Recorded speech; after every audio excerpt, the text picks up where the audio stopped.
Hey everyone, what's up? It's your host Taco here with your voice Mina. We are live here at the New York world premiere for Ghostbusters Afterlife. That's right, the second installment in the trilogy series. I am your host here tonight. I'll be talking to all of your favorite stars from Bill Murray, Ernie Hudson, and so many more. So stay spooked with me as I'm gonna give you guys all the inside scoop on what's going down here at the red carpet for Ghostbusters Afterlife. You guys hear that? Something's coming. The whole city. It's like The Walking Dead.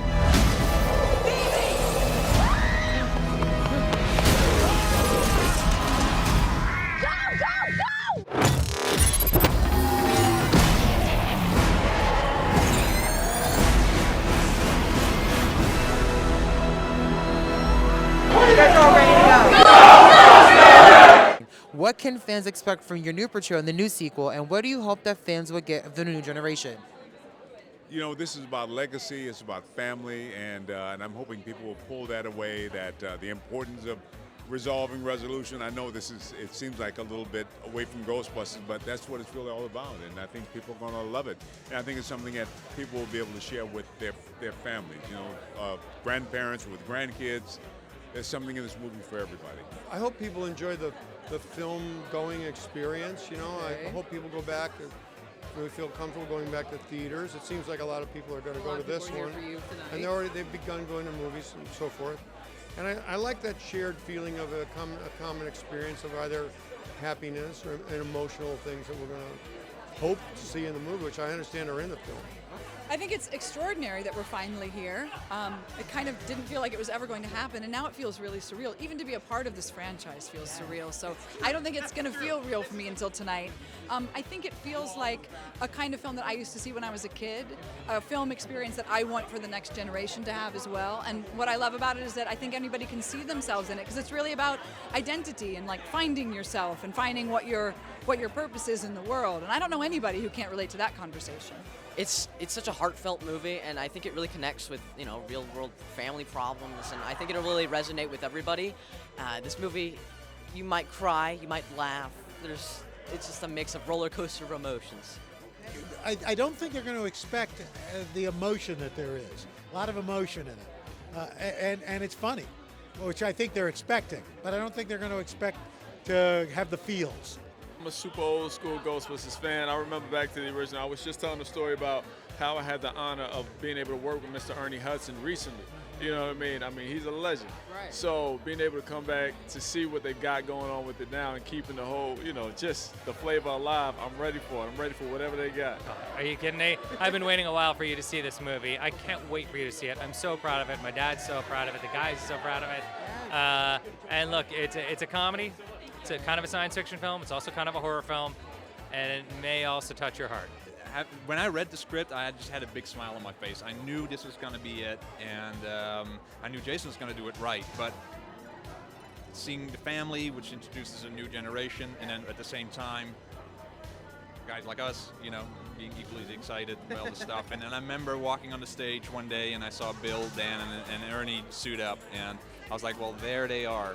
After 32 years, finally. Like, I cannot believe it. It's a cult classic. Let me know, what was that process like for you? Yeah, I grew up watching Ghostbusters since I was 3 or 4, so my mom made sure I was educated in films. And to be in this, to see all the original guys and work with everybody, it's really special to me, and I think I'll never forget it. Fait accompli, but it was the last thing I ever thought I'd end up being the director of. I, completely was outclassed by this movie. I'd been making all these independent films, and I'm just thrilled to be here. We really had to kind of go back to the first film in the sense of the aesthetic, which that's what Jason was looking for. So a lot of puppets, animatronics, and makeup, but at the same time, visual effects, who were amazing, Carrie and Alessandro, raising the level again, but I also working with them together, but still maintain the feel of 1984, but kind of keep it to today's standards, right? So that was a tough challenge, but it was a great one.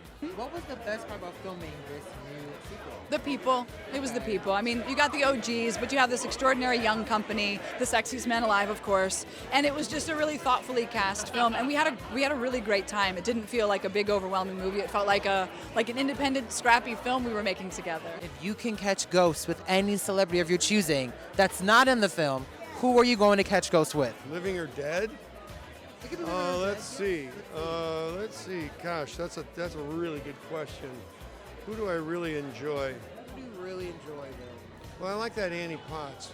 Okay. She's a kick from great. the first one. But let me think. Besides Annie Potts, let's see, who do I like too? Who do I really like? God, who do I really like? It's tough. I love...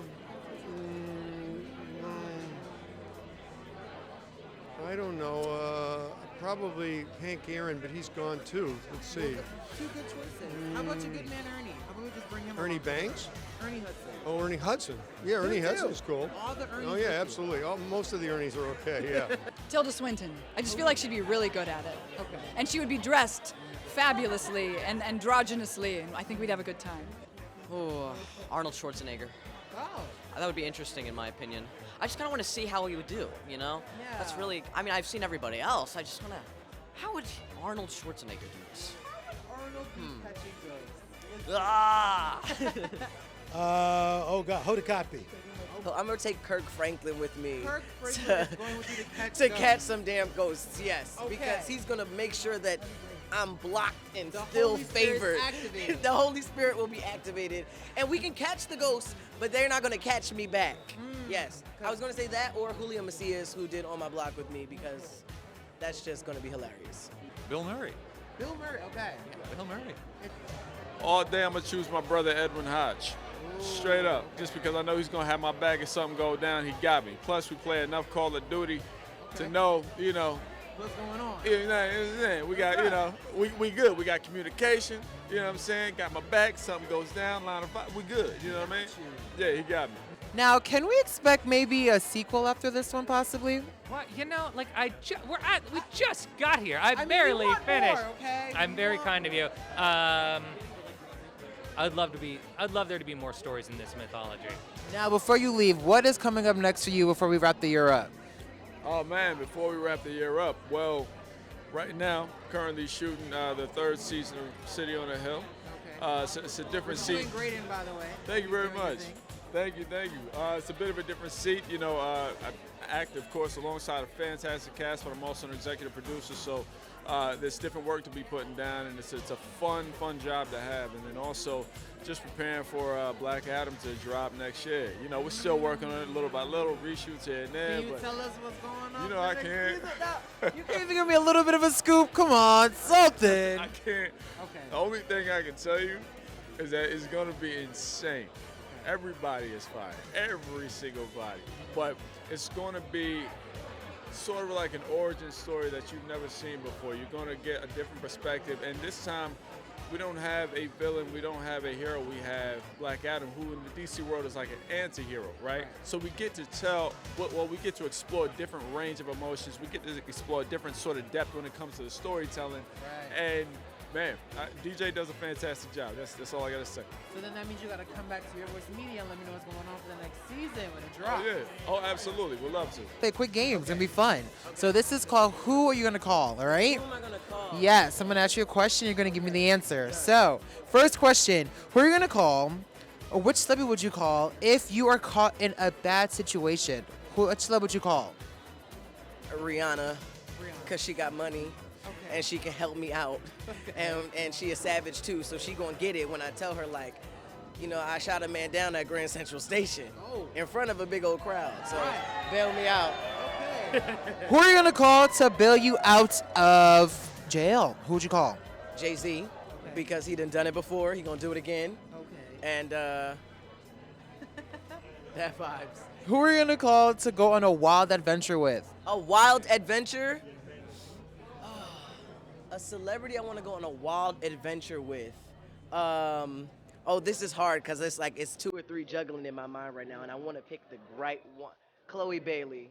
I feel like right now we would have too much fun. Okay.